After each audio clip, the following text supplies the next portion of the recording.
Holidays-nale, adu namma GT Holidays da. GT Holidays, South India's #1 travel brand. You know you are special when you're with GT Holidays. உங்கள் legend சரவணாவில் Deepavali பரிசாக பவனுக்கு ரூபாய் 1200 தள்ளுபடி. Cookery சேனலை பார்த்து யார் வேணாலும் சமையல் பண்ணலாம். ஆனா சுவையான சமையல் பண்றது எப்படி? நான் இதயம் நல்லெண்ணெயில சமையல் பண்றேன். ஆஹா ஓஹோன்னு பாராட்டுறாங்க. நீங்களும் இதயம் நல்லெண்ணெயில சமையல் பண்ணுங்க, பாராட்ட வாங்குங்க. தினம் தோறும் வாங்குவே இதயம் இதயம். வணக்கம் சார். நேற்றைய தினம் உச்சநீதிமன்றத்தில் அந்த கரூர் தொடர்பான வழக்கில் சிபிஐக்கு மாற்றி அது மேலே 2 IPS ஆஃபீஸர்ஸ் உட்பட ஒரு முன்னாள் நீதிபதி தலைமையில் ஒரு கமிட்டியும் ஃபார்ம் பண்ணி ஒரு தீர்ப்பு கொடுத்துருந்தாங்க. தாவேக்காவினர் அதற்கு வரவேற்பு தெரிவிச்சிருந்தாங்க. இன்னொரு வாத பிரதிவாதங்கள்லாம் போயிட்டு இருந்தது பார்த்துனதும். உங்களுடைய கருத்துக்கள் சார் இதில்? நான் ஏற்கனவே 2 பேட்டி அதில் கொடுத்துட்டேன். அது வந்து தாவேக்கா என்ன கேட்டதோ அதை செய்திருக்கிறது, திமுக என்ன எதிர்த்ததோ அதை மறுத்திருக்கிறது. அப்போ அது வந்து தாவேக்கா கேட்டது நடந்திருக்கு அப்படிங்கிறதான் பார்க்குறோம். இதில் வேறு புதுசாக ஒரு இன்டர்பிரிட்டேஷன் கொடுக்குறதுக்கு ஒன்றுமே இல்லை. உங்களுடைய பிரேயர் ஏற்கப்பட்டது, அவங்களுடைய பிரேயர் நிராகரிக்கப்பட்டது. As simple as this. இதில் முன்னேற்றம் அல்லது பின்னடைவு உங்களுக்கு அப்படியான ரொம்ப எளிமையான பதில் தானே. நீங்கள் கேட்டது ஒன்றும் நடக்கலை, நீங்கள் நினச்ச ஒன்றும் செய்யலை அப்படின்னா அது பின்னடைவாக முன்னடைவாக நீங்கள் வச்சுங்க. ரொம்ப எளிமையான பதில் தான். இதுக்கு வந்து ஒரு வல்லுநர்கள் தேவையில்லையே. நீங்கள் வந்து ஒன்று ஆசைப்படுறீங்க, அது நடக்கலை, அது பின்னடைவா முன்னடைவா? ஆசைப்படுறது நடக்கலைன்னா பின்னடைவு தானே. அவ்வளோதான். அதான் நான் சொன்னேன். தாவேக்கா கேட்டது நடந்தது, திமுக அரசு கேட்டது நடக்கலை, பின்னடைவா முன்னடைவான்னு அவங்க முடிவு பண்ணிக்க வேண்டியது இல்லைன்னா எனக்கு ரொம்ப எளிமையான கேள்வி தானே. ஸோ இப்போ இது தாவேக்கா இதுதான் கேட்டதா அப்படிங்கிறதுலையும் ஒரு குழப்பம். நாங்கள் அதை கேட்கலையே, நாங்கள் வந்து SIT தான் கேட்டோம் உச்சநீதிமன்ற முன்னாள் நீதிபதி தலைமையில், சிபிஐ நாங்கள் கேட்கவே இல்லைன்ற ஒரு விஷயம் சொல்கிறோம். வேண்டாம்னு சொல்லிடுங்க, நாங்கள் விசாரணைக்கு ஒத்துழைக்க மாட்டோம்னு சொல்லிடுங்க. நீங்கள் கேட்காத எங்கே கொடுப்பீங்கன்னு சொல்லுங்கள். நாங்கள் இந்த நாட்டுடைய இறையாண்மையை ஏற்றுக்க மாட்டோம், நாங்கள்லாம் வேறு ரேஞ்ச், அண்ணன் சீமானுடைய பிள்ளைகள் நாங்களாம் அப்படின்னு சொல்லிட்டு கிளம்புங்க. யார் வேணான்றவங்கள அப்படி சொல்ல முடியாது. அப்புறம் என்ன உங்களுக்கு? நீங்கள் நாங்கள் கேட்கலன்னா உங்களுக்கு நான் நம்ம சிபிஐ விசாரணை வேண்டாம்னு சொல்லிட்டு போக வேண்டியதானே. வெளியில் வந்து 15 நிமிஷம் பேட்டி கொடுத்தாருல, சிபிஐ விசாரணைலாம் ஒத்துழைக்க முடியும். சிபிஐங்கிற அமைப்புல எங்களுக்கு ஏற்படுங்க, இது மத்திய அரசு பாசிச அரசுடைய செயல்பாடு, நாங்களாம் ஏற்றுக்க மாட்டோம்னு சொல்லுங்க. என்ன சும்மா அவர்கள் எதிர்பார்க்க, அவங்க சும்மானதான் உடனே அவங்களுக்கு வந்து ஒரு தத்துவ குளறுபடி உண்டு. எல்லாத்தையும் கொண்டு வந்து உள்ளே வச்சுட்டு ஒரு கொள்கைன்னு கொண்டு வந்து வச்சுருக்கிறாங்க. அம்பேத்கருக்கும் பெரியாருக்கும் வேலுநாச்சியாருக்கும் அஞ்சலியம்மாளுக்கும் ஏதாவது சம்பந்தம் இருக்குதான்னு பார்க்கணும். ஒவ்வொரு சமூகத்துலேருந்து ஒருத்தரை போட்டுருவோம் சொல்லி சமூகம் போட்டு விட்டாங்க. அதை மாதிரி தான் திராவிடமும் தமிழையும் உள்ளே மிக்ஸ் பண்ணி வச்சுக்கிட்டாங்க. ரெண்டுக்கும் என்ன சம்பந்தங்கிறது பதில் சொல்லணும், ரெண்டும் முரண்பட்டு நிற்கலாங்கிற பதில் சொல்லணும். அந்த மாதிரி தான் நம்ம வந்து இந்த தேசியங்கிறதுக்கு வந்து நம்ம சொன்னா சரியா வந்து திமுகவை எதிர்க்கிறேன்னு சொல்லிட்டு திமுக வச்சுட்டு இருக்கிற ஒன்றியத்தை பிடிச்சிட்டு இருக்காரு. இவர் என்னையிலேருந்து ஒன்றியம் பற்றி பேசியிருக்காரு. இவர் வந்து இந்த திமுக இன்னைக்கு அரசியலுக்கு வர்றதுக்கு முன்னாடி இவர் ஜெயலலிதா பார்த்துருக்காரு, அரசியலுக்கு முன்னாடி ராகுல் காந்தியை பார்த்துருக்காரு, அரசியலுக்கு முன்னாடி கோயம்புத்தூரில் விஜயை பார்த்துருக்காரு, எல்லா பெருமக்களையும் பார்த்துருக்காரு. சரிங்களா? அன்னையிலேருந்து என்னைக்கா ஒரு தடவை ஒன்றியம்னு சொல்லியிருக்கிறாரா? 2021 மேக்கு அப்புறம் படக்குன்னு ஒன்றியம்னு கண்டுபிடிச்சிருந்தாரு. திமுக சொல்றது அப்படியே காப்பி அடிக்கிறார், திமுக திராவிடம் பேசுறது அப்படியே காப்பி அடிக்கிறாங்க. இருமொழி கொள்கையா மும்மொழி கொள்கையான அவர்கிட்ட கேளுங்க, விநாயகர் சதுர்த்திக்கு வாழ் சொல்லுவாருன்னு கேளுங்க. இருமொழி கொள்கை தான். அதான் சொல்றேன். அவர் அப்ப என்ன மாறுபாடு இருக்கிற? திமுக ஓட்டு போட்டு போயிருவேல்ல. அந்த மாதிரி வந்து ஆட்டுக்கு தாடியும் நாட்டுக்கு கவர்னரும் தேவையில்லைன்னு திமுக சொல்லிட்டு இருந்துச்சு. ஆனால் பதவி ஏற்கும் போது கவர்னர் வேணும்னு சொல்லிக்கிடுவாங்க, மற்றெல்லாம் கவர்னர் வேண்டாம்னு சொல்லிட்டு இருப்பாங்க. அதே மாதிரி தான் சிபிஐ வந்து மத்திய அரசுடையது. சிபிஐ மத்திய அரசு, போலீஸ் வந்து மாநில அரசு சொல்றது இல்லையா? சிபிஐ பாரபட்சமா செயல்படும், மத்திய அரசுக்கு ஆதரவாக செயல்படும். RSS பிஜேபியின் கைப்பாவை விஜயே சொன்னார். இருக்கட்டும். அப்ப திமுகவுடைய கைப்பாவையா போலீஸ்? அது சொல்ல முடியுமா உங்களால? அதை சொல்லி தானே எங்களுக்கு நம்பிக்கை இல்லை அப்படின்னு தானே அவங்க அந்த பக்கம். அப்ப எங்க போகணும்? இது வந்து திமுக கைப்பாவை, அது வந்து RSS கைப்பாவை. நீங்க யார் கைப்பாவை? அது மாற்றா வரேன். மாற்றா வாங்க. என்ன செய்வீங்க? IBCன்னு ஒன்று கொண்டு வருவீங்களா? என்ன கொண்டு வருவீங்க? சிபிஐ வேண்டாம், ஐநாவை கொண்டு வந்துருவீங்களோ? ஏதாவது அர்த்தம் இருக்கா? சும்மானா அதுக்கு அவங்க கேட்ட தமிழ்நாடு போலீஸ் மேலே நம்பிக்கை இல்லைன்னு அதுதான் சிபிஐ கொண்டு வந்தாங்க. அவ்வளோதான். டிரான்ஸ்பரண்டாக வரணும்னு உச்சநீதிமன்றம் ரொம்ப தெளிவாக சொல்லியிருக்கு. அது போக உங்களுக்கு அந்த கவலையும் வேண்டாம்ப்பான்னு அதில் நீதியரசர்கள் ஓய்வு பெற்றவங்களை கொண்டு வச்சுட்டு அதற்கு சூப்பர்வைசிங் கமிட்டி போட்டு வச்சுருக்காங்க. உள்ளது அப்போ நாங்கள் கேட்கல அப்படின்னா வேண்டாம்னு சொல்லிட்டு போங்க. ஸோ இப்போ இப்படி அமைச்சிட்டாங்கல்ல சார், இப்போ இது என்ன மாதிரியான தாக்கத்தை கொடுக்கும், விளைவுகளை கொடுக்கும்னு எதிர்பார்க்கலாம்? என்ன அவுட்கம் வருதுங்கிற பொறுத்து. 2 பேரில் யாரோ ஒருத்தர் செஞ்சுருக்காங்கன்னு எல்லாரும் சந்தேகப்படுறாங்க. தாவேக்கா தான் காரணம்னு தமிழக அரசு சொல்லுது, தமிழக அரசு தான் காரணம் தாவேக்கா சொல்லுது. பொதுமக்களுக்கு தெரியாது உண்மை. சிபிஐ விசாரணை சொன்னால் தெரியும், அதற்கேற்ற மாதிரி ப்ளஸும் மைனஸும் ஓடும். எலெக்ஷனுக்கு ஒரு கண்டென்ட். தமிழக அரசு தான் தாவேக்கா சொல்லலையே, விபத்துங்கிற மாதிரி தானே சொல்கிறாங்க. அப்படியா? சரி. அது வந்து நீங்கள் வந்து ஆதவர்ஜுனோட பேட்டியை போய் பாருங்க. வெளியில் பேசுகிறாங்க. சுப்ரீம் கோர்ட்டில் நேற்று ஜட்மெண்ட் வாங்கிட்டு வெளியே வந்து சொல்ற திமுகவின் சதி இருக்குன்னு சொன்னார். அதுக்கு உங்க அர்த்தம் உங்களுக்கு ஏதாவது தெரிஞ்சா நீங்க பாத்துங்க. எஸ் சார், அவர் அப்படி வெளியில வந்து சொல்றாரு. அவர் யாரு? அவர் ஒரு பொதுச் செயலாளர். அப்ப அவர் வந்து தாவேகா தரப்புல உச்சநீதிமன்றத்தில் வழக்கு போட்டது யாரு? அவரு தான். இவர் எங்க பேசினாரு? கோர்ட் வெளியவே. அப்புறம் நீங்க வந்து எனக்கு அவங்க சொல்லலையேன்னு என்று சொன்னீங்கன்னா கோர்ட்டுக்குள்ள பிரேயரா வந்து இது ஒரு விபத்து தான் வந்து தலையை அப்படி திருப்பிட்டு சிஎம் சார் என்னைய பழி வாங்கன்னா வாங்க அப்படின்னு சொன்னாரு. அது எதுக்கு சொன்னாரு? எந்த ஊர்லயும் நடக்காது, கரூர்ல மட்டும் ஏன் நினைச்சுன்னு கேட்டாரு. எதுக்கு சொன்னாரு? கரெக்ட். எஸ். எனக்கு சும்மானா ஏதாவது ஒரு கேள்வி கேட்கணுமே. இல்ல சார், இல்ல. பொதுச் செயலாளர் புசி ஆனந்த் அவரு ஒரு முன்ஜாமீன் மனு கோரி தாக்கல் செய்யறாரு மதுரை உயர்நீதிமன்ற கிளையில. அதுல சொல்றாரு இது ஒரு விபத்து, இதுல கரூர் மாவட்ட செயலாளர் அரெஸ்ட் பண்ணிட்டீங்க அப்படின்னு அவரே சொல்றாரு. அப்ப அவங்க பொதுச் செயலாளருக்கும் கட்சி தலைவருக்கும் முரண்பாடு நீங்க தலை போட்டுக்குங்க. விஜய் அவர் எதுக்கு சொல்றாரு எங்களை பழி வாங்க அப்படின்னு எதுக்கு சொல்றாரு? என்னைய வாங்கிக்கோங்க எங்களை விட்டுருங்கன்னு எதுக்கு சொல்றாரு? மற்ற ஊர்ல நடக்காது, கரூர்ல நடக்காது, மக்களுக்கு எல்லா உண்மையும் இதெல்லாம் என்ன ஸ்டேட்மெண்ட் சொல்லுங்க. சொன்னது அவர் தானே. கட்சி தலைவருக்கு மேல ஒரு ஸ்டேட்மெண்ட்மா. நீங்க பொதுச் செயலாளர் சொன்னது சரியா, துணை பொதுச் செயலாளர் சொன்னது சரியா, சண்டை போட்டுக்குங்க. தலைவர் சொன்னது சரியா, சண்டை போட போறீங்களா? இல்ல கோர்ட்டுக்குள்ள ஒண்ணு சொல்றாங்க, வெளியில ஒண்ணு சொல்றாங்க. ஒண்ணுமே முரண் கிடையாது. அவங்க வந்து அவங்க பெயில் வாங்குறதுக்கா 4 விஷயம் சொல்லுவாங்க. அவங்களுக்கு இந்த பார்வை திமுக மேல இருக்கு. நீங்க திமுக காப்பாத்த நினைச்சா நீங்க காப்பாத்திக்கலாம். திமுக அவங்களே சொல்லியே பாண்டியன் சொல்றாரு, நீங்க இல்ல சார், அவங்களுக்கு ஒருவேளை முரண்பாடு இருக்கும். அவங்களுக்கு ஒரு முரண்பாடு கிடையாது. அவங்க வந்து பெயில் வாங்குறதுக்கா தப்பிக்கிறதுக்கா எல்லாரும் சொல்றதா. எனக்கு தெரியாது, நான் பார்க்கல, மாவட்ட செயலாளர் தான் ஏற்பாடு பண்ணாரு, நான் அது ஆர்கனைசர் கிடையாது, இதெல்லாம் எல்லாருமே சொல்றதா. ஒவ்வொருத்தரா கேஸ்ல இருந்து வெளியே வரணுங்கிறதுக்காக. உச்ச நீதிமன்றத்திலே வாதிடும் போதும் தாவேக்கா தரப்புல வாதிடும் பொழுது இது ஒரு விபத்து தான், அதுல மாற்று கருத்து இல்லை, ஆனால் இதுல வந்து இவங்க மேல பழி போடுறதுக்கான எல்லா முயற்சியும் நடக்குது, இப்படிதானே பேசுறாங்க. இப்படிதானே. நான் அப்படி பார்க்கல. நான் வந்து திமுகவை தாவேக்காவும் தாவேக்காவை திமுக குற்றச்சாட்டு நான் நம்புறேன். நீங்க நம்மள திமுக மேல யாரும் குற்றச்சாட்டு நீங்க நம்பிக்கைங்க, எனக்கு பிரச்சனை இல்லை. ஸோ அப்போ மாறி மாறி இந்த குற்றச்சாட்டுக்கு அப்போ சிபிஐ விசாரணை அதற்கான உண்மையை வெளிக்கொண்டு வரும். அதில் தான் இந்த விளைவுகள் அல்லது இதனுடைய தாக்கம் என்னங்கிறது தெரியுமா சார்? சார் அப்படி நம்ம ஒரு பார்வை வைக்கும் பொழுது தாமதமாகலாம். ஏன்னா ஆதவர்ஜுனே ஏற்கனவே இன்னொரு பேட்டியில் சொல்லும் பொழுது இந்த ஒரு 5 வருஷம் 6 வருஷத்துக்கு கடத்துறதுக்காக தான் சிபிஐ விசாரணைக்கே போறாங்க. ரெகுலர் விசாரணை இது முடிஞ்சிருக்குன்னு சொல்லுங்க. ஆதவர்ஜுனா வந்து நிறைய அரசியல் அனுபவம் கொண்டவராக மாறிட்டார். இப்போ அவர் வந்து உள்ள தமிழ்நாட்டிலேயே இருக்க ஆகச்சிறந்த அரசியல்வாதி அவர் தான் மாறிட்டார். அவர் சொல்லுங்க, தமிழ்நாடு போலீஸ் வந்து எவ்வளோ சீக்கிரமாக வழக்கு 4 நாளில் ஜட்ஜ்மெண்ட் வந்துருதா? ஏங்க நீங்கள் சிபிஐ விசாரிச்சா சிபிஐ நீதிமன்றத்தில் கொடுக்கணும், அதற்கு பிறகு சார்ஜ் ஷீட் ஃப்ரேமிங், அதுக்கப்புறம் அவங்க ஒரு தண்டனை அல்லது விடுதலை, அதற்கப்புறம் அப்பீல், அப்படி தானே போகும். நீங்கள் இப்போ ஜெயலலிதாவுடைய வழக்கு வந்து 4 நாளில் முடிஞ்சதா? ஆராசா வழக்கு 2 நாளில் முடிஞ்சதா? எந்த வழக்கு உங்களுக்கு 1 நாளில் முடிஞ்சது? அதுக்கு சிபிஐ வேணுமா, தமிழ்நாடு போலீஸ் வேணுமா? எந்த போலீஸ் வந்து சரியாக பண்ணிக்க சொல்லுங்க. அதுக்கு நீங்கள் தான் வாய்தா வாங்கி சண்டை போட்டு மாறி மாறி போவீங்கல்ல. நீங்கள் கரூரில் உங்கள் மேலே கேஸ் போட்டாங்கல்ல, நீங்கள் பேசாமல் கேஸுக்கு ஒத்துழைப்பு கொடுத்து நேராக போய் சரண்டர் ஆயிருக்க வேண்டியதானே. எதுக்கு உங்கள் கட்சிக்காரங்களாம் பெயில் கட்டிங்க, ஆன்டிசிபேட்டர் பெயில் கட்டிங்க, சுப்ரீம் கோர்ட் போனீங்க, ஹை கோர்ட் போனீங்க, எதுக்கு போறீங்க? படம்னு வழக்கம் முடிக்க வேண்டியதானே. உங்களுடைய வாய்ப்பை நீங்கள் எக்ஸ்ப்ளோர் பண்ணுவீங்க. கேட்டால் அவங்க தாமதப்படுத்துறாங்க. நீங்களா அவங்களா? ராஜீவ் கொலை வழக்கில் தான் நடந்துச்சு. பேரறிவாளன் போடாத பெட்டிஷன் கிடையாது. இந்திய வரலாற்றில் இல்லாத அளவுக்கு பெட்டிஷன் போட்டார். ஆர்டிஐ வரைக்கும் யூஸ் பண்ண ஒரு பேரறிவாளன். படக்குன்னு வந்து நீதிமன்ற வழக்கு தாமதம் விட்டாங்க. கருணைமனு காலக்கெடு நீதிமன்றம் சொல்லிடுச்சு. பெட்டிஷன் மேலே பெட்டிஷனாக போட்டு வழக்கு தாமதப்படுத்துறது யாரும் பார்க்கல. எல்லா பெட்டிஷனும் பதில் போட்டதான் யாரும் பார்க்கல. ஜனாதிபதி லேட் பண்ணிட்டார். ஏற்கனவே ஆளுநரால் நிராகரிக்கப்பட்டது தானே கருணைமனு.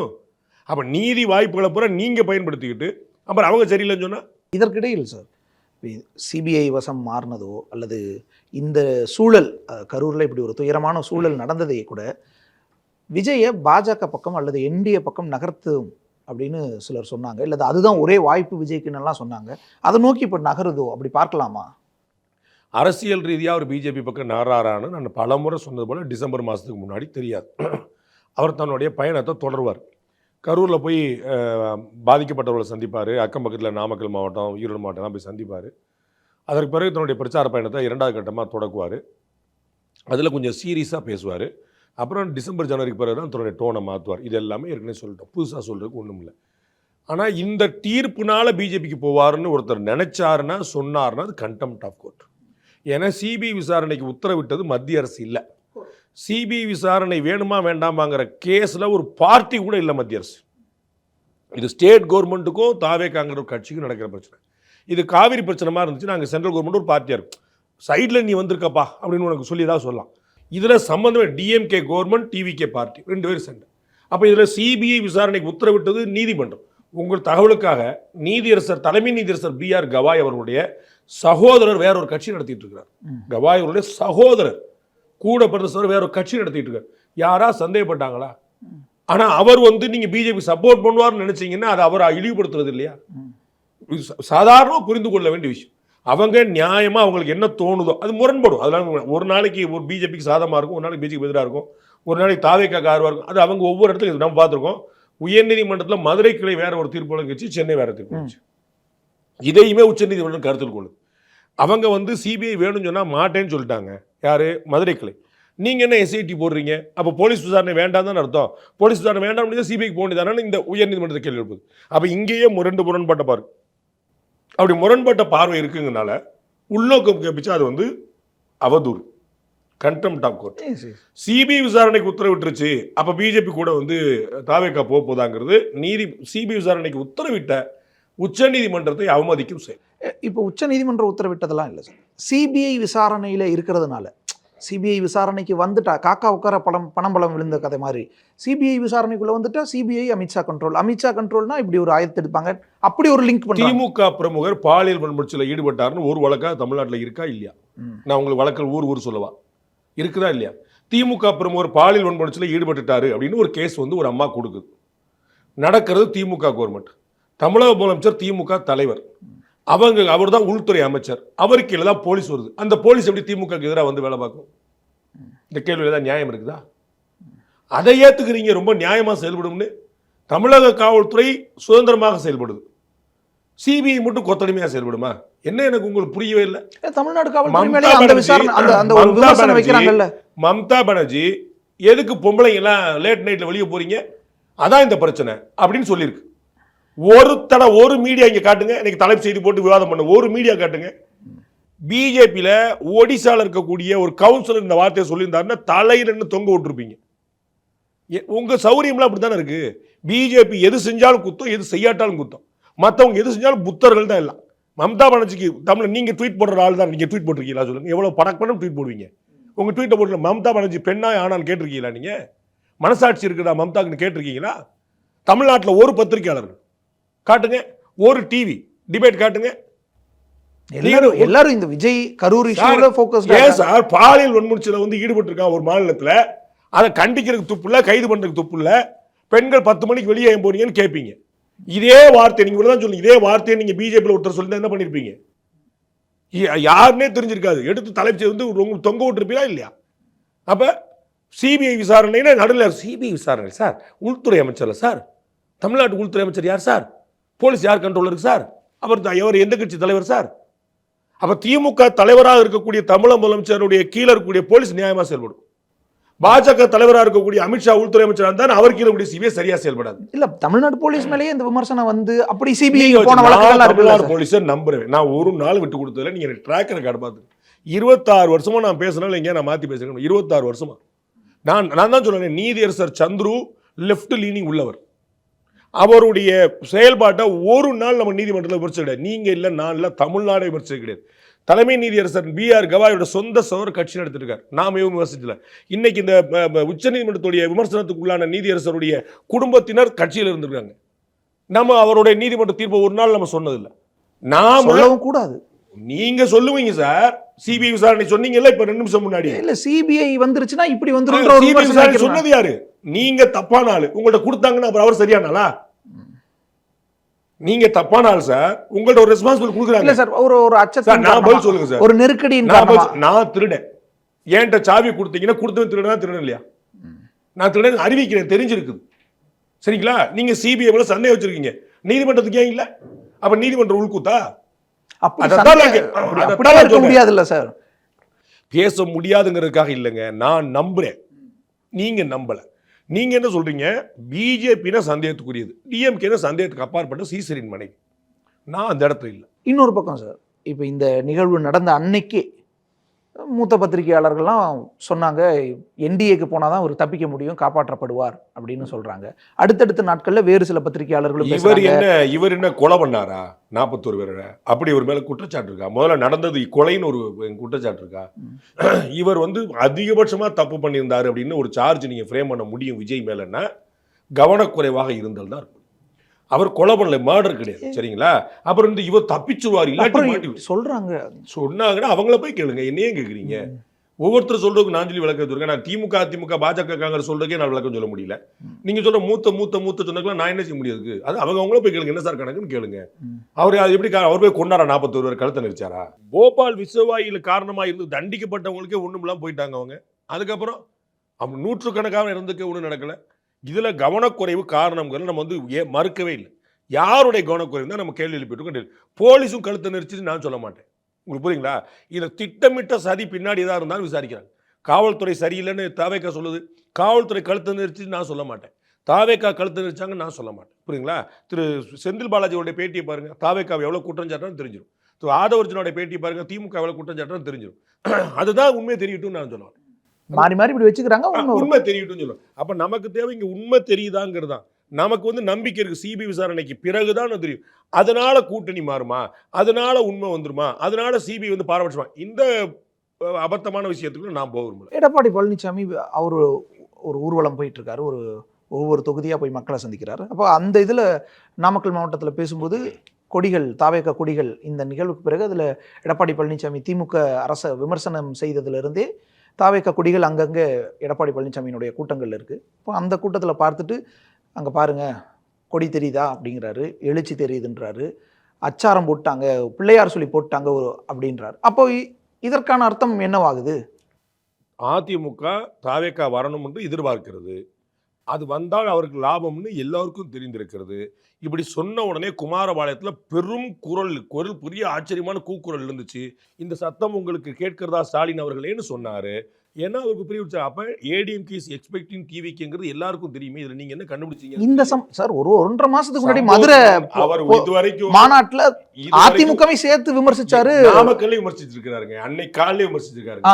பாஜக சேர்ந்து கரூர்ல கூட்டம் நடக்கிறதுக்கு முன்னாடி கடுமையா விமர்சிச்சாரு வெளிப்படையா. ஆனா ஏடிஎம்கே பிஜேபி என்ன விமர்சிச்சிடணும்?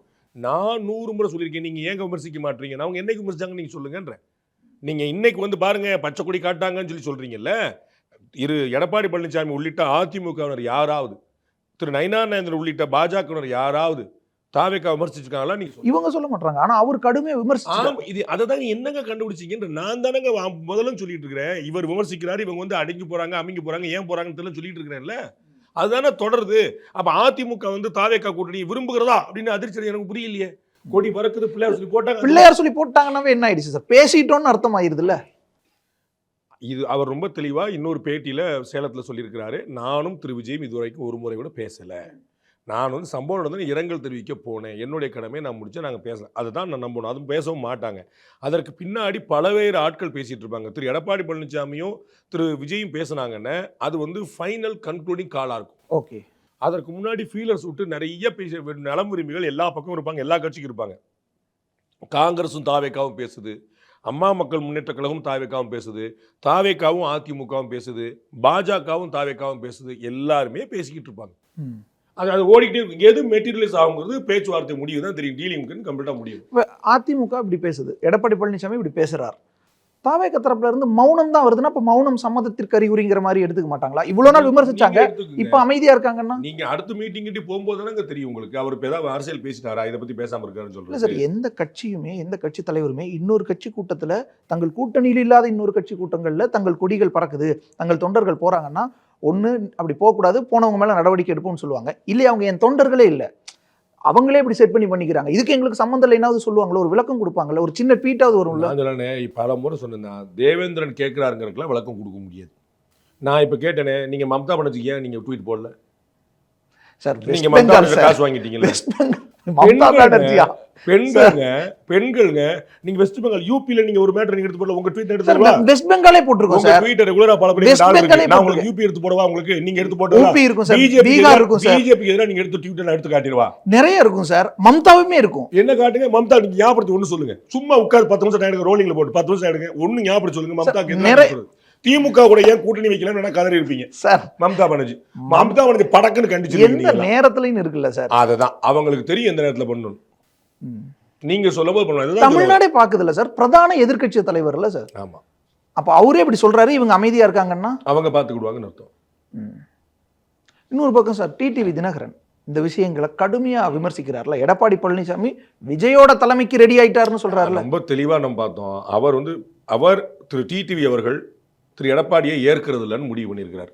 முதல்ல ஒரு 4 மாதம் அமைதியாக இருந்தார். இந்த முறை நம்ம சொன்னோம். அவர் வந்து நான் ஏன் சௌரியம், நான் எப்போனாலும் அமைதியாக இருப்பேன், எப்போனாலும் பேசணும்னு சொல்லார். அது அவரோட உரிமை, நான் விட்டுறோம். அதன் மூலமா திமுக ஆட்சிக்கு வந்தாலும் பரவாயில்லங்கிற இடத்துக்கு போயிட்டாரு. அப்புறம் அவர்கள் தான் முந்தா நேத்து வரைக்கும் திமுக வந்து தீய சக்தின்னு அதிகமா, எனக்கு தெரிஞ்சு எம்ஜிஆருக்கு அப்புறமே அதிகமாக வரும். ஜெயலலிதா கூட அவ்வளவு சொன்னதில்ல. ஜெயலலிதா அப்பப்போ தான் சொல்லுவாங்க திமுகவை தீய சக்தின்னு. எம்ஜிஆருக்கு பிறகு அதிகமாக அளித்தவர் அவர் தான். இப்போ இவர் வந்து எடப்பாடி பழனிசாமி வேண்டாம்னு சொல்லிட்டு நான் வேற எங்கேயாவது பிளான் பண்ணுறேன், வேறு ஏதாவது பிளான் பண்ணுறேன்னா அது திமுகவுக்கு தான் வாய்ப்பு கொடுக்க போகுது. அப்போ திமுகவுக்கு நேரடியாக மறைமுகமாக துணை போகக்கூடிய விஷயம் நம்ம என்ன சொல்ல முடியாது?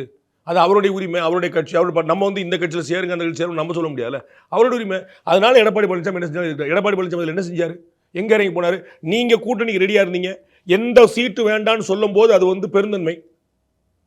இவர் வந்து ரெடி ஆகிட்டான்னு அடிமைத்தனமா? எனக்கு சீட்டே வேண்டாங்க கூட்டணிக்கு சொன்னீங்களா இல்லையா? அப்போ அது வந்து என்ன சொல்லுவாங்க? இது வரைக்கும் இந்தியாவில் எந்த கட்சி சொல்லியிருக்கு? அதை நீங்கள் வந்து நான் நட்புறவு பாராட்டுறேன், நம்பிக்கை வச்சிருக்கிறேன் அப்படின்னு சொன்னீங்க. அவர் வந்து அதே மாதிரி நம்பிக்கை வச்சாருன்னா அது வந்து அடிமைத்தனம். அவர் வந்து விற்க ரெடி ஆயிட்டார், அவர் என்ன பண்ண ரெடி ஆயிட்டார், எனக்கு புரியல. விஜய் தலைமை ஏற்க ரெடி ஆயிட்டார். அதான் விஜய் தலைமையை டிடிவி ஏற்க மாட்டாரா? சொல்லுங்க. ஜெயலலிதாவுடைய நிழலாக இருந்தவர், அதிமுகவின் பொருளாளராக இருந்தவர், பாராளுமன்ற உறுப்பினராக இருந்தவர், ஒரு கட்சியுடைய தலைவர், வயதுல அனுபவத்தில் விஜயோடைய பல மடங்கு மூத்தவர். விஜயோட தலைமை ஏற்க மாட்டாரா? சொல்லுங்க. நான் விஜயோட தலைமை ஏற்க மாட்டேன் சார். சொல்லுங்க சார். சொல்ல மாட்டார்ல சார். அவர் செய்ய ஏற்க வாய்ப்பு இருக்கு. அவர் என்ன வாய்ப்பு இருக்கு? அம்மா மக்கள் முன்னேற்ற கழகத்தோட சைஸும் அதிமுகவோட சைஸும் ஒண்ணா சார்? நான் வந்து திரு டிடிவி தினகரனுடைய ஸ்டேச்சர் நான் சொல்ல வரேன். திரு நயினார் நாகேந்திரன் சார்னு தான் நாங்க சொல்லுவோம்னு சொல்றோம். இப்பவுமே அப்படிதான். திரு ஓபிஎஸ் அவர்கள் சார்னு தான் சொல்றாரு. திரு ஓபிஎஸ் இன்னமும் 3 முறை முதலமைச்சர், இன்னமும் சேர்மன் தான் கூப்பிடுவார். பழைய நட்பு, அவர்கள் மீது வைத்திருக்கக்கூடிய மரியாதை, திரு டிடிவி தினகரன் அவர் வச்சிருக்கக்கூடிய மரியாதை, அதை தான் நான் சொல்ல வரேன். அந்த மரியாதைக்குரிய நீங்க ஏற்க மாட்டீங்களா? அண்ணாமலை அவருடைய நீங்க தலைமை ஏற்றீங்களே. இன்னைக்கு வரைக்கும் அழிந்த தலைமை யாரையுமே பார்க்காம அண்ணாமலை சொன்ன ஒரு வார்த்தைக்காக கட்சியில் கூட்டணியில் சேர்ந்தீங்களே. அண்ணாமலை வயசு என்ன, உங்க வயசு என்ன? யாராவது ஒருத்தர் அண்ணாமலை தலைமை ஏற்க தயாராயிட்டான்னு சொன்னா இது கட்சிக்கு கட்சி, அவங்களுக்கு தேவை சேர்ந்துக்கிறாங்க. அப்புறம் ஏடிஎம்கேக்கு டிவிகே தானே சேரப்போகுது. அதான் சார், டிவிகே ஏடிஎம்கேக்கு கூட்டணி வருமாங்கிறது இல்ல, இவர் ஏடிஎம்கே டிவிகே கூட்டணி அது நடக்க போறது இல்ல. அவங்க இழிவுபடுத்துறக்கா அப்படி சொல்றாங்க. அவர் திரு எடப்பாடி இழிவுபடுத்தணும் முடிவு பண்ணிட்டாரு. அதனால அவுட் எல்லாமே சொல்றாரு. அவர் ஏற்க மாட்டாரு, ரொம்ப தெளிவாக இருந்துச்சு. அதுக்கு அவருக்கு பிஜேபி கூட்டணிக்கே போயிருக்க வேண்டியதில்லைங்க. அவர் அந்த இடத்துக்கு தயாராக இருந்திருந்தாருன்னு, திரு விஜயுடைய தலைமையை ஏற்கிறதுக்கு எடப்பாடி தயாராக இருந்தாருங்க. பிஜேபி கூட்டணி அவர் தேவையில்லையே, அவர் அங்கேயே போயிருப்பாரு அப்பயே. ஓகே, இந்த ஆப்ஷனே இல்லாம.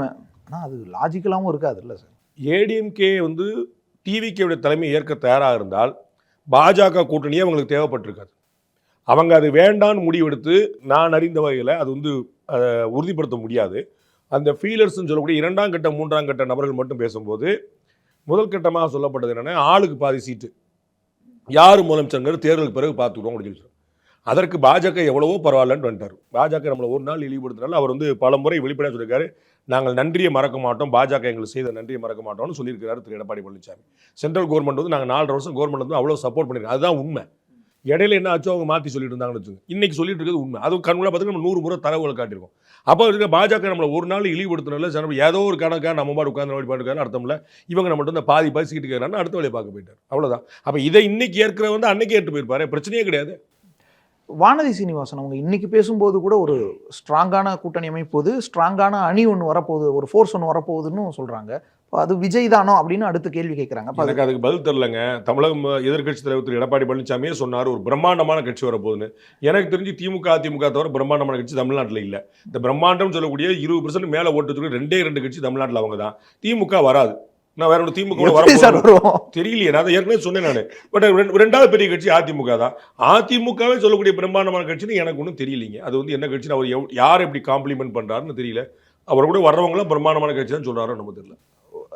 வானதி சீனிவாசன் சொல்றது அதேதானங்க சொன்னேன். அவங்க சொன்னது விஜய் தானா? விஜய் தான் சொல்றாங்க, மறைமுகமா சொல்றாங்க. வரலாங்க, விஜய் வரமாட்டாருன்னு என்ன அவசியம், வரக்கூடாதுன்னு என்ன கட்டாயம்?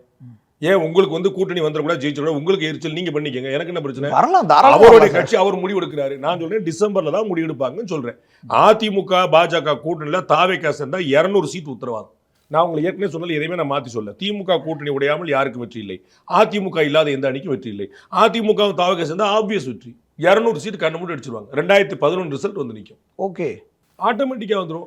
தாவேக்காக்கு பெருமொழிச்சு இருக்கிறத பாக்குறாங்க. அதிமுக பாஜக வலுவான கூட்டணியா இருக்குது. சாதாரணமாக 35% ஓட்டு கையில் வச்சிருக்காங்க. கடந்த முறை வாங்கின தேர்தல் ஓட்டு கம்மி பண்ணாலே கூட சொல்றேன். இவங்க ஒரு 25 அவங்க ஒரு 18 வச்சுக்கோங்க. இல்ல வேண்டாங்க மொத்தம் 20 10 30 தாங்க வச்சுக்கோங்க. 30% ஓட்டு இருக்கு. அவர்கிட்ட வந்து ஒரு 15% மட்டும் ஓட்டு வச்சுக்கோங்க. ரொம்ப தாவேக்காக்கெல்லாம் அவ்வளோ ரொம்ப கம்மியாக தான் கொடுத்துருந்தீங்க சார். 10 வச்சுக்கணுமா? நீங்க வச்சுக்கிறோம் 30-40 ஆச்சுல. எனக்கு உங்களை சந்தோஷப்படுத்த நோக்கம் இல்லைங்க, நான் பீத்திக்கிறது என்னோட நோக்கம் இல்லை. நான் சொல்ல எளிமை 30% ஏடிஎம்கே பிஜேபி வச்சுக்கிறீங்களா, லீஸ்ட் 20-10% வச்சுங்களா, விஜய்க்கு 40 வந்துருச்சுல்ல. ஆன்டி இன்கம்பன்சி இருக்குன்னு சொல்றீங்களா, ஏதாவது பிரச்சனை வந்துருமா? அது எப்படி எந்த கவர்மெண்ட் இருந்தாலும் அது வரும்ல சார், இயல்பு இல்ல சார், அதோட அளவு தான் வேற. உங்களுடைய ஃபேஸ் என்னால ரீட் பண்ண முடியுது, பாவம். நான் வந்து உங்க மேல நீ 1000 தான் நம்முடைய தம்பி, அதனால ஒன்றும் குழப்பம் இல்லை. அந்த ஆன்டி இன்கம்பன்சிக்கு ஒரு 5% ஓட்டு வச்சுங்க, 5% வச்சுங்க. 47% ஓட்டு வாங்கியிருக்காங்க போன முறை, 5% கீழே விழுறாங்க, 42. இவங்க கணக்கு 40, அவ்வளவுதான். ஸோ இந்த அணி அமைஞ்சதுன்னா தாவேகா பிளஸ் என்டிஏ அமைஞ்சதுன்னா 200 சீட். அதனால தானே தமிழக துணை முதலமைச்சர் திரு உதயநிதி ஸ்டாலின் வந்து கை எங்க விட்டு போகாதுன்றாரு. அதுவும் போயிடுச்சு, என்ன செய்யணும் ஒரு கவலை இருக்குல்ல. அந்த ஆப்ஷன் வேற வைக்கிறாங்க சார் காங்கிரஸ். நான் தான் உங்களுக்கு சொன்னேன், நீங்க கவனிக்க மாட்டீங்க. எல்லாரும் பேசி கொண்டிருக்கிறார்கள் நான் சொன்னேன். காங்கிரஸும் தாவேகாவும் பேசுன்னு சொன்னேன், அம்மா மக்கள் முன்னேற்றம் தாவேகாவும் பேசுன்னு சொன்னேன், பிஜேபி தாவேகாவும் பேசுன்னு சொன்னேன், அதிமுக தாவேகா எல்லோருமே பேசி கொண்டிருக்காங்க சொல்றேன் சார். இன்னொரு பக்கம் இப்ப தாவேகா ஒருவேளை அதிமுக கூட கூட்டணி வைக்குதுன்னா கூட பாஜகவை தியாகம் பண்ணிடுவாங்க, கழட்டி விட்டுருவாங்க. அந்த கட்டம் கடந்து போயிடுச்சு. 2026 அதிமுக பாஜக கூட்டணி உறுதி, யார் வந்தாலும் யார் வராட்டாலும். ஏன்னா தாவேகாவோட கொள்கை எதிரி பாஜக. எல்லாருக்கும் காங்கிரஸுக்கும் கம்யூனிஸ்டுக்கும் கொள்கை உடன்பாடா எதிரியான்னு சொல்லுங்க, பதில் சொல்லுங்க. உடன்பாடெல்லாம் இல்ல சார், நிறைய விஷயங்கள் முரண்பாடுகள் இருக்கு. எதிர்ப்பு நக்சல்கள் மாதிரி செயல்படுறாங்கன்னு வச்சுக்கிறாங்க. கேரளால பக்கத்துல திருவனந்தபுரத்துல எதிரி, நாகூரில் நட்பு. உலகத்துல பார்க்க முடியுமா இந்த மாதிரி காமெடி அரசியல? அதெல்லாம் உங்களுக்கு இனிக்குது. விடுதலை சிறுத்தைகள் காங்கிரஸுக்கு என்ன சம்பந்தம் சொல்லுங்க. ஈழத்து இறுதி போரை நடத்தி யாருன்னு விடுதலை சிறுத்தைகள் கேளுங்க, என்ன சொல்றாங்கன்னு கேளுங்களேன். அண்ணன் வன்னியரசு போய் ஈழ போரை நடத்துனது யாருங்கன்னு கேட்டுவாங்க, யாரோ அப்படின்னு சொல்லுவாரா? அப்ப அவங்கள கூட்டணி வச்சிருக்கீங்க. ஈழத்தமிழர்களுக்காக உண்ணாவிரதம், ஈழத்தமிழர்களுக்காக போராடுவேன், ஈழத்தமிழர்களுக்காக வழக்குகளை எதிர்கொள்வேன், காங்கிரஸோட கூட்டணி வச்சுக்கிடுவேன். அது இன்னைக்கு இருக்கக்கூடிய சூழல்ல அதேதான், அப்படி அதேதான். தம்பிட்ட வாயில் அந்த வார்த்தை வர வைக்கிறது அன்னைக்கு இருந்து சொல்லி அவங்க கூட்டணி தேவை தெரிஞ்சுக்குவாங்க.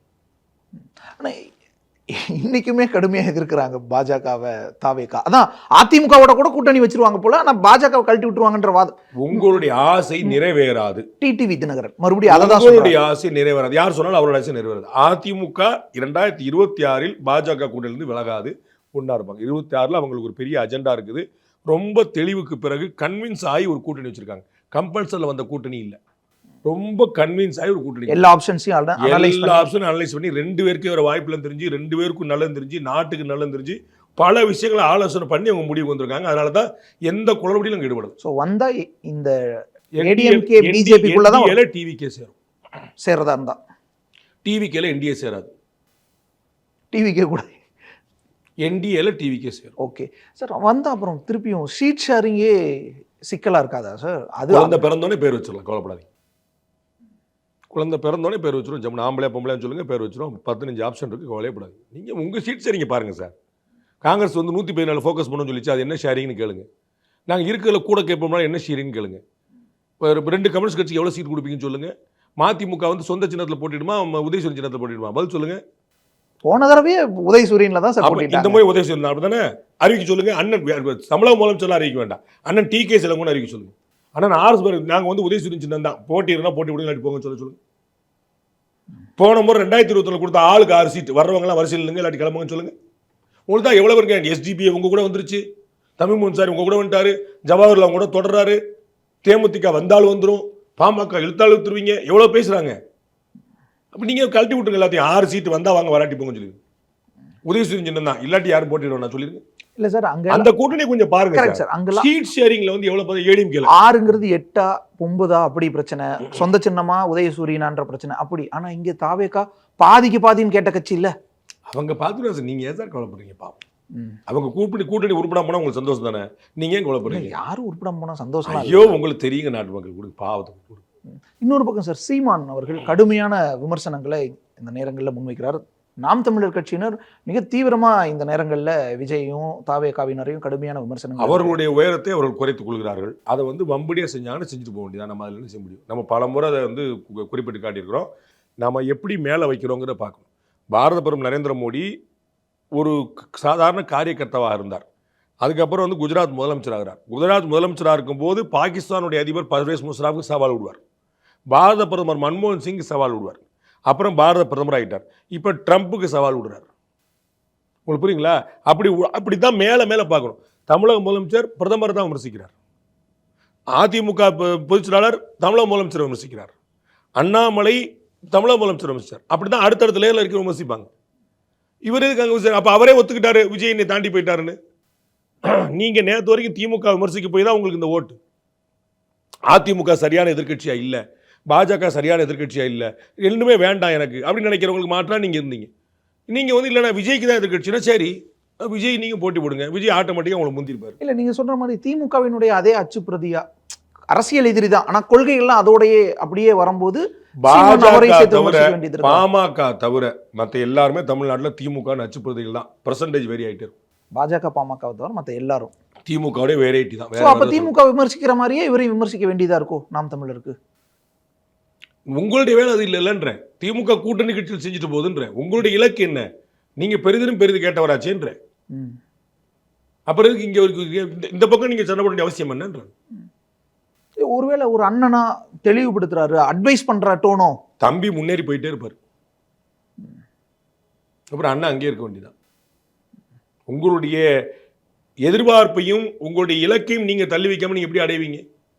உங்க எதிர்பார்ப்பையும் உங்களுடைய இலக்கையுமே நீங்க குறைச்சு வச்சுக்கிட்டீங்க. இல்ல இலக்குக்கு நடுவுல ஒருவேளை இவர் இருக்காரோ சார், அது அடையிறதுக்கு ஒரு இடையூறா உங்களுக்கு மேல போயிட்டால் அவ்வளவுதானே. இப்ப நீங்க வந்து 100 மீட்டர் ஓட்ட பந்தயம், நீங்க வந்து 10வது மீட்டர்ல ஆரம்பிக்கிறீங்க, 50வது மீட்டர்ல ஒருத்தர் குறுக்க வர்றாருன்னு நீங்க 10ல இருக்கீங்க, அவர் 50 இருக்கிறாருல, உங்களை முந்திட்டார்ல. அதைத்தான் நான் சொல்ல வரேன். நீங்க இப்படி பண்ண அவர் முந்ததான் செய்வார்னு சொல்ல வரேன்.